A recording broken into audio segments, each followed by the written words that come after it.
Assalamualaikum warahmatullahi wabarakatuh. Perkenalkan, nama saya Nafisilo Toding dengan NIM 23044111777. Saya dari kelas 3S. Di sini saya akan mempresentasikan tentang materi pengendaraan jauh untuk memenuhi mata kuliah Sistem Informasi Geografis, tugas individu yang diampu oleh Ibu Cynthia. Jadi penginderaan jauh itu adalah metode untuk memperoleh data atau informasi dari permukaan bumi dengan memanfaatkan sensor yang merekam energi pantulan atau pancaran dari objek. Selanjutnya itu ada komponen penginderaan jauh. Jadi komponen penginderaan jauh itu ada beberapa jenis. Yang pertama itu energi. Nah, dari energi juga ini lagi ada lagi bagiannya, yaitu elektromagnetik alamiah yang berasal dari matahari, yang biasa juga disebut dengan sistem pasif. Terus elektronik buatan yang menggunakan gelombang mikro atau biasa juga disebut dengan sistem aktif. Terus ada komponen yang kedua, yaitu atmosfer. Nah, atmosfer ini itu terbuat dari molekul gas yang dapat menyerap serta memantulkan. Terus ada juga panjang gelombang yang paling banyak digunakan pada penginderaan jauh, yaitu spektrum gelombang dengan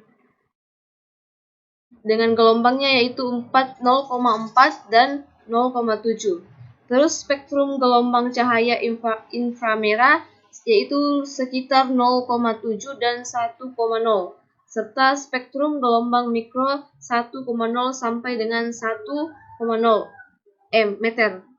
Selanjutnya ada komponen yang ketiga, yaitu objek. Jadi di sini ada beberapa objek permukaan atau fenomena yang diamati, yang berupa benteng alam maupun benteng budaya. Selanjutnya komponen sensor digunakan untuk melacak, mendeteksi, dan merekam objek-objek di dalam jangkauan tertentu, atau alat untuk menangkap energi pantulan. Selanjutnya komponen perolehan data yang dapat dilakukan dengan cara manual seperti mengimplementasikan foto udara secara visual dan cara digital.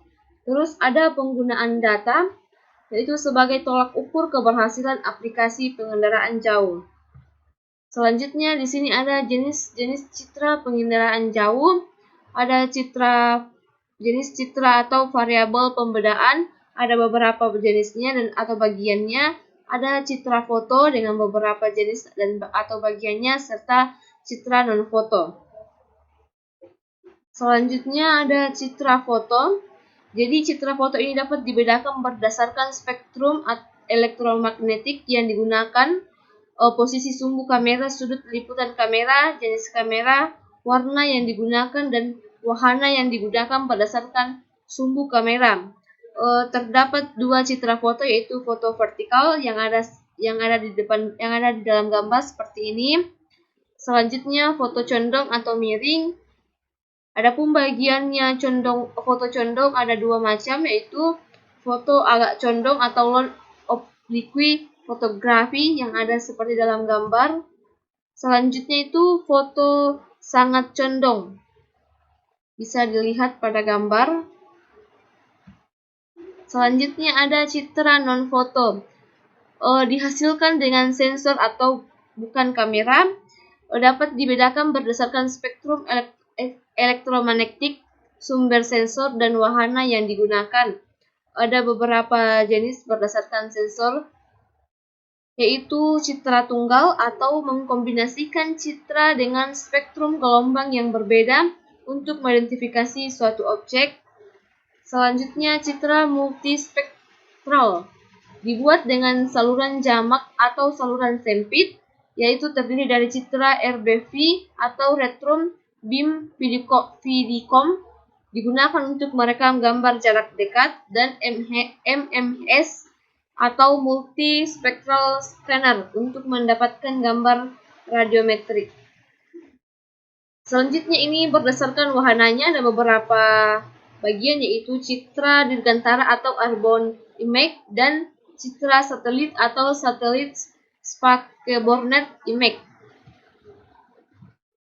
Selanjutnya itu berdasarkan penggunaan citra satelit, dibedakan beberapa jenis. Yang pertama itu citra satelit untuk pengendaraan planet yang berasal dari Rusia, serta citra satelit untuk pengendaraan cuaca.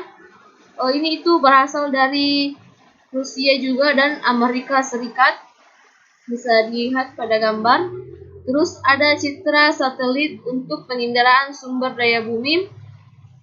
Satelit yang jadi satelit citra satelit untuk penginderaan sumber daya bumi ini itu diorbitkan oleh Prancis pada tahun 1986.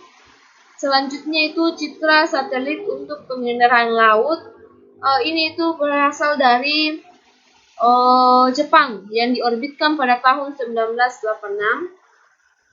Selanjutnya jenis sensor dalam penginderaan jauh, yaitu sensor pasif serta sensor aktif. Kalau sensor pasif itu memanfaatkan sumber energi alami atau matahari, contohnya kamera fotografi, satelit, dan sensor aktif yang menghasilkan energi sendiri dan mendeteksi pantulannya, contohnya radar dan lidar. Selanjutnya itu proses penginderaan jauh. Ada pengumpulan data, pengolahan data, dan analisis dan interpretasi. Terus adapun keunggulan penginderaan jauh, yang pertama itu dapat mencakup wilayah yang sangat luas, mengamati wilayah yang sulit dijangkau manusia, memberikan data dalam waktu nyata atau real time, serta efisien dalam waktu dan biaya dibandingkan dengan survei lapangan langsung. Selanjutnya itu ada keterbatasan penginderaan jauh. Ada beberapa jenis keterbatasannya. Yang pertama itu terpengaruh kondisi cuaca, seperti awan yang dapat menghalangi sensor pasif, biaya tinggi, serta membutuhkan keahlian khusus dalam pengolahan dan interpretasi data.